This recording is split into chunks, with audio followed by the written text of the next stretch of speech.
বিকাশ apps থেকে কিভাবে টাকা রিচার্জ করবেন। প্রথমে বিকাশের অ্যাপসের ভিতরে ঢুকেন। অ্যাপসের ভিতরে ঢোকার পরে এখানে মোবাইল রিচার্জ এই অপশনে ক্লিক করুন। এই অপশনে ক্লিক করার পরে inter name or mobile number. এখন আপনার মোবাইলে যদি নাম্বারটা সেভ থাকে তো এখান থেকে জাস্ট ওনার নাম লিখবেন। লেখার পরে এখানে নাম্বার চলে আসবে। আপনি চাইলে এখান থেকে ডায়াল প্যাডে যার নাম্বারে টাকা রিচার্জ করতে চাচ্ছেন এখান থেকে নাম্বারটা তুলে এখান থেকেও রিচার্জ করতে পারবেন। ঠিক আছে, তো আমি আমার নিজের নাম্বারে আমি টাকা রিচার্জ করব আপনাদেরকে দেখানোর জন্য।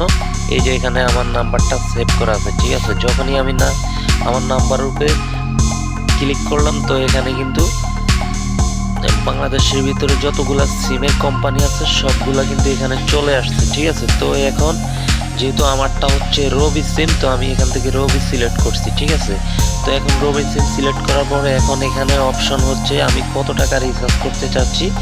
তো আমি এখান থেকে 80 টাকা রিচার্জ করব। তো আমি এখন অ্যামাউন্ট এখানে বসিয়ে দিয়েছি। তো এখন বসানোর পরে এখানে এই যে কনফার্ম রিচার্জ, ঠিক আছে, এখানে ক্লিক করবেন।